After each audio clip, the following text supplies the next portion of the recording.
చూస్ country delight, live better. ఇప్పుడే country delight యాప్ని download చేసుకోండి.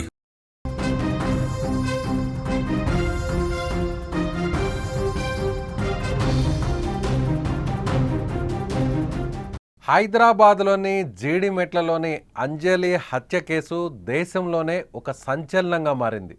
16 ఏళ్ల కుమార్తె ప్రియుడితో కలిసి తల్లిని హత్య చేయించడం, దారుణంగా చంపడం, అది కూడా తల్లిని ఇలా చంపడం అనేది పెద్ద చర్చనీయాంశంగా మారింది. తల్లిని హత్య చేసినటువంటి అంజలి కుమార్తె క్షమించరాని నేరం చేసింది. ఆమె మాట విని ప్రియుడు, అతని తమ్ముడు కూడా ఆలోచన లేకుండా ప్రవర్తించారు. వారిని చట్టం వదలకూడదు, చేసిన పాపానికి కఠినంగా శిక్షించాల్సిందే అని అంజలి చిన్న కుమార్తె కోరుతుంది. కానీ ఈ చర్చంతా జరుగుతున్నటువంటి టైంలోనే అంజలి పెంపకంపై కూడా మరో చర్చ జరుగుతోంది.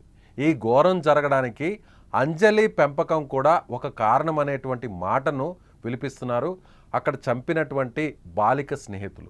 అదేవిధంగా అంజలి కారణంగా అలా తయారైందని వాళ్ళు ఆరోపిస్తున్నారు. నిజంగా తల్లిదండ్రుల పెంపకంలో పొరపాట్లు జరిగితే ఇంత పెద్ద అనర్థాలకు దారి తీస్తాయంటే ఇదొక చక్కని ఉదాహరణగా మనం చెప్పవచ్చు. సో టీనేజ్ ఉన్నటువంటి 14 నుంచి 19 వరకు 14 సంవత్సరాల వయసు ఉన్నటువంటి ఆ ఏజ్ దగ్గర నుంచి 19 ఏళ్ల వరకు మీకు కొడుకు కానీ కుమార్తె కానీ ఉంటే ఆ తల్లిదండ్రులు ఖచ్చితంగా ఈ వీడియోని చూడాలి. ఎందుకంటే తల్లిదండ్రుల పెంపకంలో ఏ చిన్న పొరపాటు జరిగినా కూడా ఆ చిన్నపిల్లల మనసులో ఆ పొరపాటు, ఆ తప్పు వాళ్ళని క్రిమినల్గా మారుస్తుంది అనడానికి ఇదొక చక్కని ఉదాహరణ. ఇక్కడ అంజలి విషయాన్ని చూస్తే అంజలి మొదటి భర్త చనిపోయాడు. అంజలి మొదటి భర్త కుమార్తె ఇప్పుడు హత్య చేసినటువంటి 16 ఏళ్ల వయసు కలిగినటువంటి తేజస్వి, ఇక్కడ పేరు చెప్పకూడదు అయినా చెప్పాల్సినటువంటి పరిస్థితి వస్తుంది. ఈ అమ్మాయి తల్లి మీద కక్ష పెంచుకొని ప్రియుడితో కలిసి, ప్రియుడి తమ్ముడితో కలిసి హత్య చేయించింది. అది కూడా దారుణంగా హత్య చేయించింది.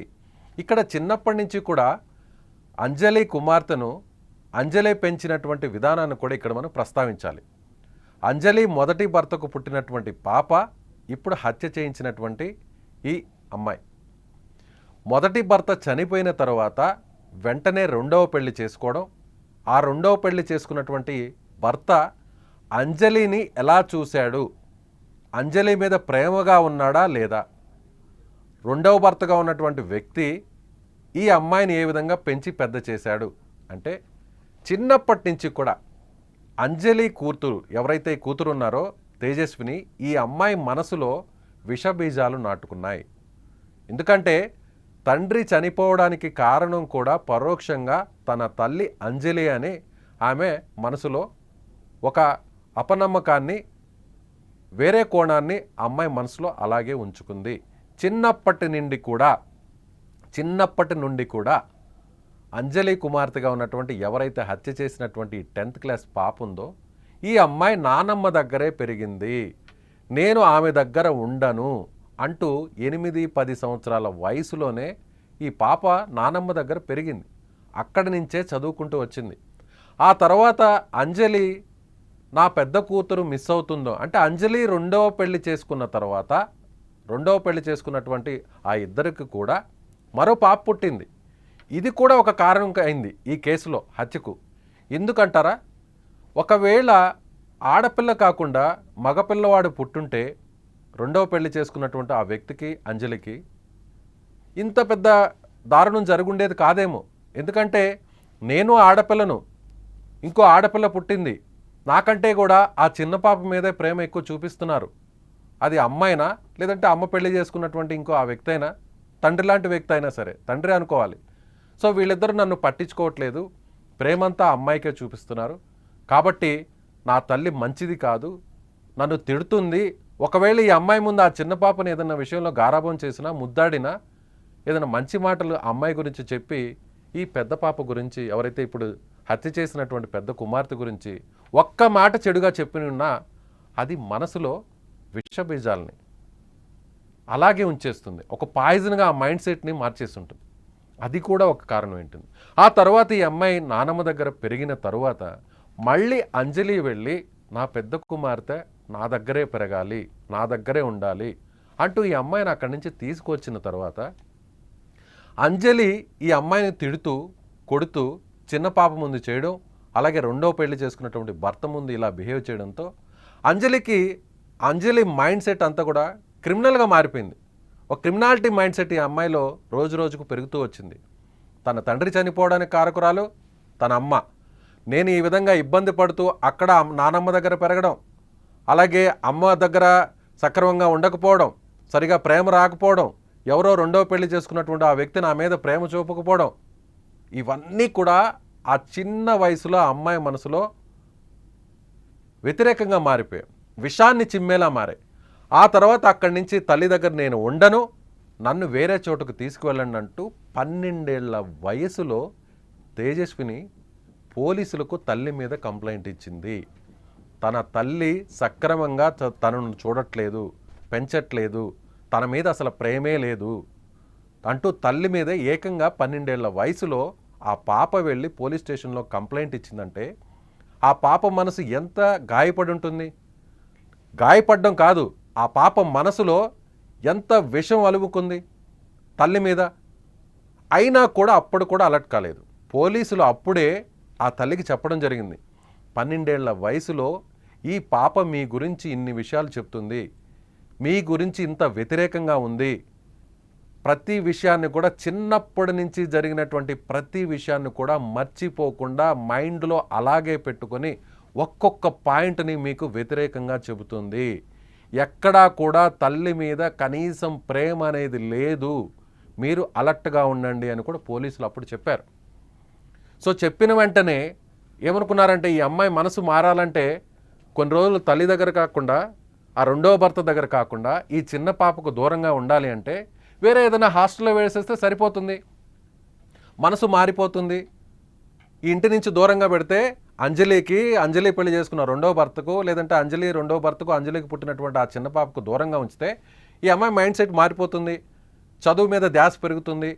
కానీ ఇక్కడ ఇంకో విషయం కూడా చెప్పాలి. హత్య చేసినటువంటి తేజస్విని చాలా చక్కగా చదువుతుంది. ఈ అమ్మాయి చదువులో కూడా ముందంజలో ఉంటుంది. అంజలి స్నేహితులు చెప్తున్నటువంటి ఒక్కొక్క విషయం వింటుంటే స్కూలుకు వచ్చి చదువుతున్న ప్రతి సమయంలో కూడా, క్లాస్ అవుతున్నటువంటి సమయంలో కూడా, క్లాస్ అయిపోయిన తర్వాత కాస్త విరామం ఉంటే ఆ విరామంలో కూడా ఆడుతూ పాడుతూ సరదాగా గడిపేది కాదు.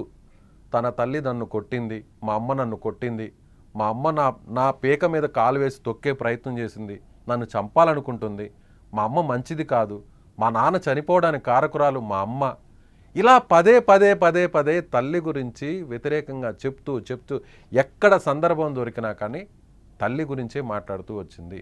అలా అమ్మాయి మనసులో అన్ని విషబీజాలు నాటుకుపోతే తల్లిని చంపాలనేటువంటి కసి తన వయసుతో పాటు కక్ష పెరుగుతూ వచ్చింది. చంపాలనేటువంటి నిర్ణయం అప్పటికప్పటికే రాలేదు. నాకు ఈ తల్లి వద్దు, తల్లి దగ్గర నేను ఉండను, నేనే నా స్వతహాగా పెరుగుతా అంటూ నానమ్మ దగ్గర పెరిగింది. ఆ తర్వాత ఒక హాస్టల్లో గవర్నమెంట్ ఆధ్వర్యంలో స్వచ్ఛంద సేవా సంస్థ ఆధ్వర్యంలో నడిచేటువంటి ఒక హాస్టల్లో పెరిగింది. ఆ తర్వాత 10th క్లాస్కి వచ్చే సమయంలో ఈ తల్లి మళ్ళీ ఈ అమ్మాయిని ఆ హాస్టల్ నుంచి తీసుకొచ్చి మళ్ళీ ఇంటికి తీసుకొచ్చి రెండో తప్పు చేసింది. రెండో తప్పు ఎందుకు చేసింది? వచ్చినటువంటి కొన్ని నెలల వ్యవధిలోనే అక్కడ ఈ విషయాన్ని నేను ఇక్కడ ఎవరిది తప్పు అనేటువంటి విషయాన్ని నేను చెప్పట్లేదు, తల్లిదండ్రులు ఎంత అలర్ట్గా ఉండాలి అనేటువంటి విషయం గురించే నేను మాట్లాడుతున్నాను. ఎదుగుతున్నటువంటి పిల్లల ముందు తల్లిదండ్రులు చాలా జాగ్రత్తగా వ్యవహరించాలి. వాళ్ళు ఏదన్నా వ్యతిరేకంగా వాళ్ళ మనసులో ఉంటే ఆ విషయం గురించి అక్కడ మాట్లాడాలి. వాళ్ళు మన గురించి, తల్లి గురించి, కూతురు కానీ కొడుకు కానీ టీనేజ్లో ఉన్నటువంటి పిల్లలు ఏదన్నా తప్పు చేసినప్పుడు వాళ్ళని తిట్టినటువంటి సందర్భంలో, వాళ్ళ ఫ్రెండ్స్ ముందు తిట్టినటువంటి సందర్భంలో, వాళ్ళ స్కూల్లోనో కాలేజీలోనో అందరి ముందు, కొలీగ్స్ ముందు, క్లాస్మేట్స్ ముందు తిట్టినటువంటి సందర్భంలో ఆ మాటలు వాళ్ళ మనసులో ఉండిపోయాయా, అవి గాయపరుస్తున్నాయా?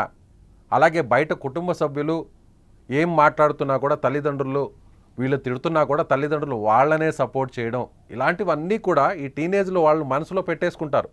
తన తల్లి కరెక్ట్ కాదు, అందరి ముందు నన్ను తిట్టింది, తన తండ్రి కరెక్ట్ కాడు, అందరి ముందు నన్ను తిట్టాడు, నేనేం తప్పు చేశాను, నన్ను సక్రమంగా చూడట్లేదు, నన్ను సక్రంగా పెంచట్లేదు, నన్ను సక్రంగా చాకట్లేదు, నాకు కావాల్సినవి కొనివ్వడం లేదు అంటూ ఒక వ్యతిరేకమైనటువంటి భావన ఉంటుంది. ఎందుకంటే బాడీలో ఉన్నటువంటి, శరీరంలో ఉన్నటువంటి హార్మోన్స్ మారేటువంటి వయస్సు ఇది.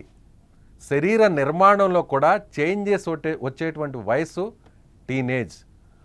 13 సంవత్సరాల నుంచి 19 సంవత్సరాల వరకు ఖచ్చితంగా తల్లిదండ్రులు చాలా అలర్ట్గా ఉండాల్సినటువంటి వయసు ఇది. ఇక్కడ జరిగింది కూడా అదే.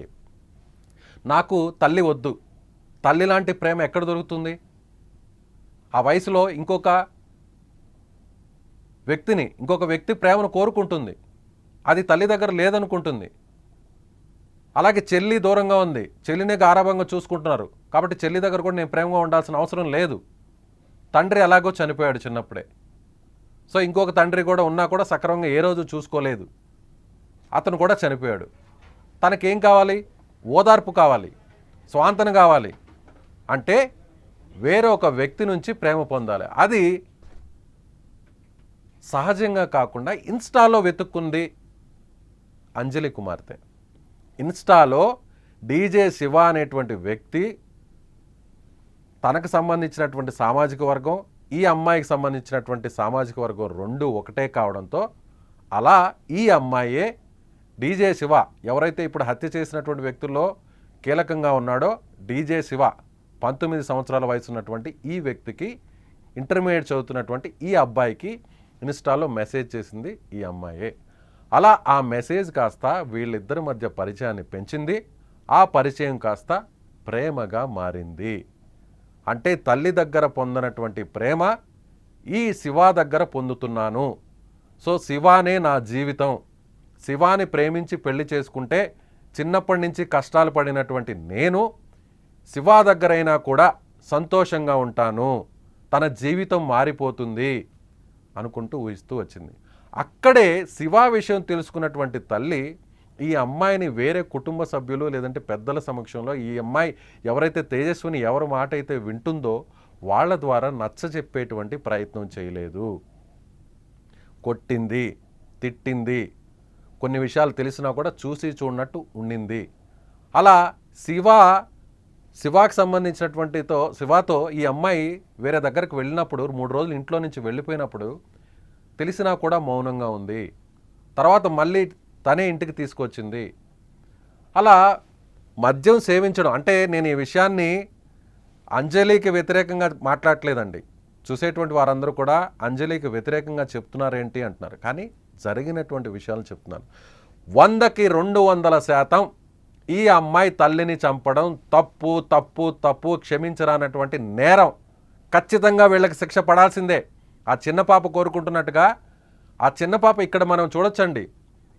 ఒక తప్పు తల్లిదండ్రుల పెంపకంలో తేడా ఉంటే, గారాబం అతిగా చేసినా లేదా సక్రమంగా పట్టించుకోకపోయినా ఎంతమంది బలవుతారు అనడానికి ఈ ఇన్సిడెంట్లో చూద్దాం.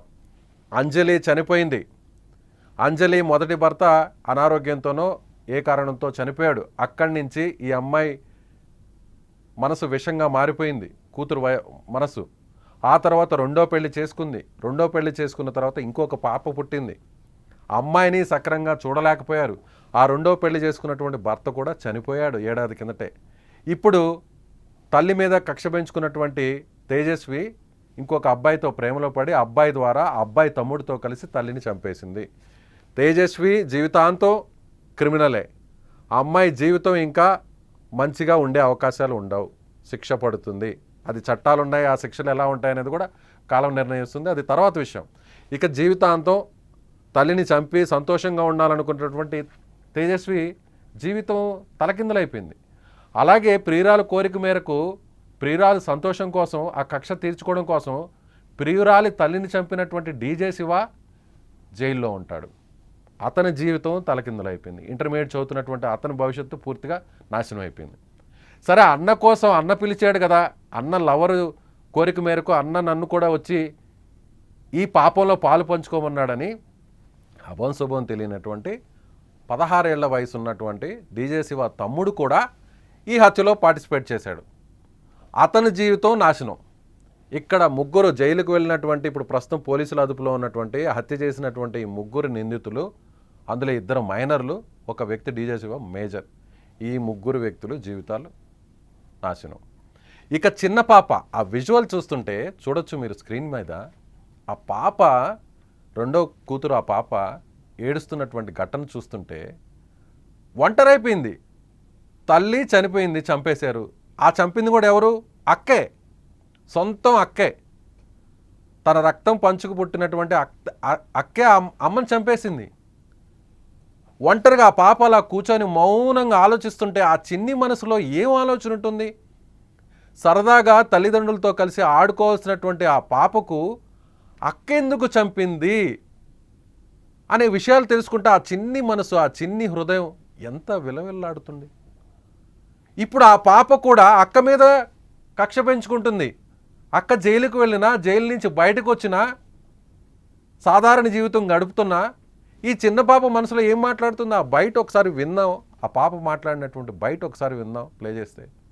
అయితే అక్క నన్ను బయటికి పంపించినాక బయటికి వెళ్ళేసి నేను వస్తుంటే వాళ్ళు వచ్చినట్టున్నారు, ఈ శివ అనే వ్యక్తి వాళ్ళు అనే వాళ్ళ తమ్ముడు ఇంకెవరు వచ్చినా తెలియదు. నాకు కనిపించింది అయితే వాళ్ళిద్దరు ఒప్పుకుంది కూడా మేము చేసినాం అనేసి వాళ్ళు ఒప్పుకున్నారు.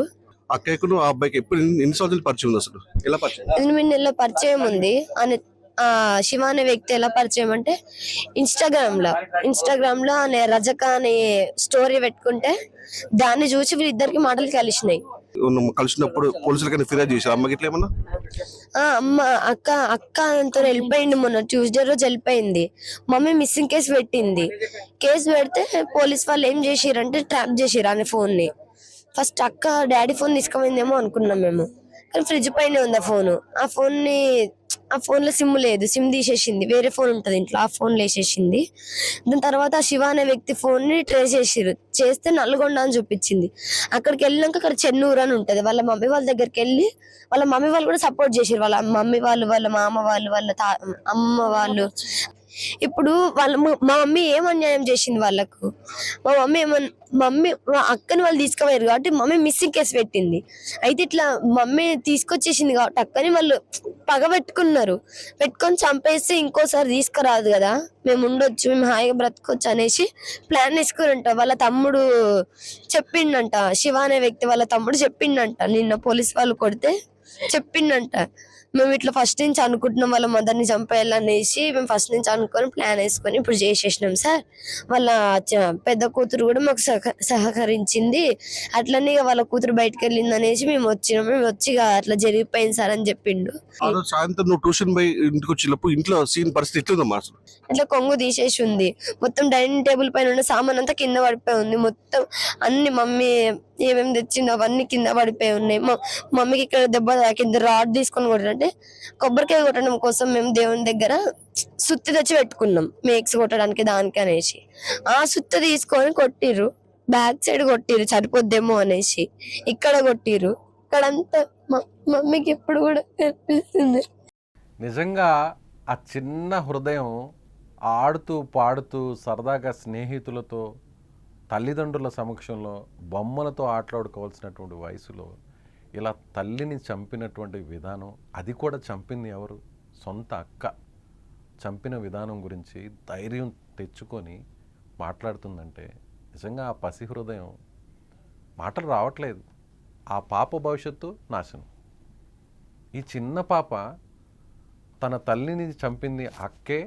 అక్క ఇంత దారుణంగా పాశవికంగా చంపింది, సుత్తితో మోది మరీ చంపించింది. ఇక్కడ కొట్టింది, వెనక కొట్టింది, ఇలా ప్రతిదీ చెప్తుంటే ఆ పాపకి అది తలుచుకుంటుంటే ఆ అమ్మాయి మనసులో, ఇప్పుడు ఈ అమ్మాయి మనసులో కూడా విషబీజాలు నాటుకుంటున్నాయి అక్క మీద. ఒక చిన్న తప్పు తల్లిదండ్రులు చేసేటువంటి తెలుసో తెలియకో పొరపాటుగానో చేసేటువంటి కొన్ని తప్పులు, అవి తప్పులని మీకు అనిపించవు. ఇలాంటి సంఘటనలు జరిగినప్పుడే తెలుస్తుంటాయి. ఒక చిన్న తప్పు వల్ల ఎంత పెద్ద నష్టం జరుగుతుంది. కొన్ని జీవితాలే తలకిందులై నాశనం అయిపోతాయి. ప్రాణాలు పోయేవి కొందరైతే ఆ ప్రాణాలు తీసిన వారి జీవితాలు రోడ్డు మీద పడేవి ఇంకెన్నో. ఇక్కడ శివాకు సంబంధించినటువంటి తల్లి మాటలను కూడా ఒకసారి వింటే ఆమె కూడా ఎంత దారుణంగా మాట్లాడుతుందంటే, తప్పేముంది, చంపడంలో తప్పు లేదు, ఆ బిడ్డ చేసింది మంచిదే అని కొన్ని మీడియా ఛానల్స్కి ఇంటర్వ్యూ ఇచ్చింది. ఆ తర్వాత సుమన్ టీవీ అక్కడికి వెళితే మాట మార్చి నాకేం తెలియదు అంటూ ఆమె మనసులో, ఆమె ఫేసులో ఎక్కడ కూడా కనీసం పశ్చాత్తాపం, తన ఇద్దరు కొడుకులు, తన ఇద్దరు బిడ్డలు నాలాంటి ఒక తల్లిని చంపేశారు అన్యాయంగా అనేటువంటి ఒక చిన్న పశ్చాత్తాపం కూడా ఆ ముఖంలో లేదు. తెలియదు, నాకేం తెలియదు, ఏమో తెలియదు, నవ్వుతూ మాట్లాడుతుంది. మీకు అక్కడ ఆ ఫేస్లో గమనిస్తే, ఆ ఫేస్లో అసలు ఆందోళన లేదు, ఆశ్చర్యం, భయం లేదు. ఇద్దరు కొడుకులు జైల్లో ఉన్నారు, పోలీసుల అదుపులో ఉన్నారు. ఇద్దరు కొడుకులను పోలీసులు ఏం చేస్తారో, కొడతారేమో, ఆ వాస్తవాలను బయటికి తీసుకురావడానికి ఏమన్నా ఇబ్బంది పెడతారేమో. ఒక తల్లి మైనర్గా ఉన్న కొడుకున్నాడు, ఇంటర్మీడియట్ చదువుతున్నటువంటి ఇంకో కొడుకున్నాడు. ఈ ఇద్దరు బిడ్డల్ని పోలీసులు తీసుకెళ్తే, ఆ ఇద్దరు బిడ్డలు హత్య చేశారు అనేటువంటి కారణంతో తీసుకెళ్తే ఎంత టెన్షన్ ఉంటుందండి ఏ తల్లికైనా. మళ్ళీ ఈ తల్లి కూడా చేస్తున్నటువంటి తప్పదే. తల్లిదండ్రులు పిల్లలు చేసినటువంటి తప్పులు, పిల్లలు చేస్తున్నటువంటి పొరపాట్లు, ఇలాంటి దారుణాలు ఖచ్చితంగా ఇది తప్పు అని చెప్పాలి. ఇలాంటి కొడుకులా నాకు ఉండేది, ఇలాంటి బిడ్డలనే నేను పెంచింది, ఇన్ని రోజులు ఈ ఇద్దరు బిడ్డలు నేను పెంచింది ఇదా, నా పెంపకం ఇదా అనేటువంటి భయం కానీ బాధ కానీ ఎక్కడా లేదు ఆమెలో. నవ్వుతూ మాట్లాడుతుంది క్యాజువల్గా. ఎక్కడికో సినిమాకి వెళ్ళినట్టుగో, షికార్కి వెళ్ళినట్టుగానో లేరు, పోయిండ్రు, అక్కడికి వెళ్ళారు, పోలీసుల దగ్గరికి వెళ్ళారు. ఏం చెప్తున్నారమ్మా? తల్లిదండ్రులు చేసేటువంటి తప్పుల వల్లే పిల్లలు ఇలా తయారవుతారు. నిజంగా ఎందుకు ఈ మాట అంటున్నానంటే, చంపినటువంటి అంజలి కుమార్తె వయసు 18 సంవత్సరాలు కూడా లేదు, 16 సంవత్సరాలు, మైనర్. వాళ్ళ మైండ్ సెట్ ఇంకా కూడా వాళ్ళ జీవితానికి ఏం కావాలో, ఏం చేయాలో, ఎలా ఎదగాలో, వాళ్ళకి చేస్తున్న తప్పో కాదో కూడా తెలియనటువంటి పరిస్థితి. చిన్నప్పటి నుంచి కక్ష పెంచుకునింది, క్రిమినల్గా మారిపోయింది, తల్లిని చంపాలి. ఆ హత్య చేసినటువంటి మేజర్ ఎవరైతే ఇతనున్నాడో శివ, డీజే శివ మీని ఒకానొక సందర్భంలో ఈ తేజస్వి మా అమ్మని చంపవా, చంపకపోతే మన ఇద్దరికి సంబంధించినటువంటి ప్రేమ వ్యవహారాన్ని బయట పెడతా, గొడవ చేస్తా అంటూ బెదిరించి ఆ అబ్బాయిని నేరుగా ప్రధాన ముద్దాయిగా మార్చింది. సరే, ఈ అమ్మాయి చెప్పినట్టుగా నేను ప్రేమించినటువంటి ప్రియురాలు వాళ్ళ తల్లిని చంపేస్తే నా ప్రియురాలు సంతోషంగా ఉంటుంది, మేమిద్దరం కూడా సంతోషంగా ఉంటాం, ప్రేమించుకోవచ్చు, ఆ తర్వాత పెళ్లి చేసుకోవచ్చు, మా జీవితం కూడా సంతోషంగా ఉంటుందని ఒక పాశవికుడిగా మారిపోయాడు. ఒక దారుణంగా హత్య చేసేటువంటి ఒక సైకోలాగా మారిపోయాడు ఆ శివ కూడా. పోనీ శివ ఒక్కడే తప్పు చేస్తున్నాడా అంటే, శివాకు సంబంధించినటువంటి ఇంకో మైనర్ తమ్ముడు, అతన్ని కూడా ఈ క్రైమ్లో ఇన్వాల్వ్ చేశారు, అతన్ని కూడా ప్రధాన ముద్దాయిగా మార్చాడు. వాడికేం తెలుసు, అన్న ఇంకొక అమ్మాయిని ప్రేమించిండు, పెళ్లి చేసుకోవాలనుకుంటుండు, అన్న ప్రేమించిన ఆ అమ్మాయి వాళ్ళ అమ్మ ఈ అమ్మాయిని టార్చర్ పెడుతుందంట, వాళ్ళ అమ్మని చంపేస్తేనే ఈమె సంతోషంగా ఉంటుందంట, ఈమె సంతోషంగా ఉంటే మా అన్న సంతోషంగా ఉంటాడు, మా అన్న సంతోషం కోసం నేను కూడా చంపేస్తా. ఇద్దరు కొడుకులు చంపేశారు కదా ప్రేమించిన అమ్మాయి కోసం, పోతే పోయింది, ఏమవుతుంది, పోలీస్ స్టేషన్కి వెళ్ళుండ్రు, వస్తారు. ఇంకొక మీడియా ఛానల్తో మాట్లాడుతూ ఆ తల్లి ఏం చెప్తుందంటే, శివ వాళ్ళ తల్లి, తప్పే లేదు, చంపడంలో తప్పే లేదు. ఏందండి, అసలు ఎక్కడున్నాం మనం? అలాంటిది ఒక ప్రాణం అంటే కనీసం లెక్క లేకుండా మాట్లాడుతున్నటువంటి ఈ తల్లి ఏం చెప్తుంది? సో ఇప్పటికైనా అంజలి హత్య కేసు, సంచలనంగా మారినటువంటి అంజలి హత్య కేసులో చాలా విషయాలను అందరూ కూడా గమనించాలి. తల్లిదండ్రులు కూడా అలర్ట్గా ఉండాలి. పిల్లలు, టీనేజ్లో ఉన్నటువంటి పిల్లల మనసులో మన మీద ఎలాంటి ఒపీనియన్ ఉంది, వాళ్ళు చుట్టూ ఉన్నటువంటి ప్రపంచం ఎలాంటి ప్రపంచం ఉంది, ఎవరితో స్నేహం చేస్తున్నారు, ఆ స్నేహం కూడా ఎలాంటి స్నేహం అనేది ఖచ్చితంగా, ముఖ్యంగా సోషల్ మీడియా, ఫోన్లు, ఈ సెల్ ఫోన్లో పిల్లలు ఎలా ఉన్నారు, పిల్లలకు ఏ విధంగా ఏ వెబ్సైట్స్ను ఓపెన్ చేస్తున్నారు, ఏ సోషల్ మీడియా అకౌంట్స్ ఉన్నాయి, అందులో ఎవరు ఫ్రెండ్స్లు ఉన్నారు, ఏ చాటింగ్ జరుగుతుంది అనేది కూడా కాస్త అప్రమత్తంగా చూడాల్సినటువంటి పరిస్థితి ప్రతి తల్లిదండ్రులకు ఉంది. అది అమ్మాయి అయినా అబ్బాయి అయినా సరే. ఇక్కడ తప్పు ఎవరిది అనేది మీరే నిర్ణయించుకోండి. అది అంజలిదా, లేదంటే అంజలికి పుట్టినటువంటి పెద్ద పాపదా, ఆ కుమార్తె తేజస్వినిదా, లేదంటే ప్రియురాలు చెప్పినట్టుగా దారుణంగా చంపినటువంటి డీజే శివదా, లేదు అన్న సంతోషం కోసం, అన్న ప్రేమించిన అమ్మాయి కోసం, ప్రియురాలు సంతోషం కోసం ఈ హత్యలో పార్టిసిపేట్ చేసినటువంటి మైనర్ అయినా, ఇంకో మైనర్ అయినా డీజే శివ తమ్ముడిదే. వీళ్ళిద్దరినీ పెంచినటువంటి డీజే శివ తల్లిదే. మీరే నిర్ణయించండి. మీ అభిప్రాయాన్ని కామెంట్ రూపంలో తెలియజేయండి. మళ్ళీ ఇలాంటి ఇన్సిడెంట్ జరగకుండా ప్రతి ఒక్కరు కూడా అలర్ట్గా ఉండడం కోసమే మేము ఈ వీడియోని చేస్తున్నాం.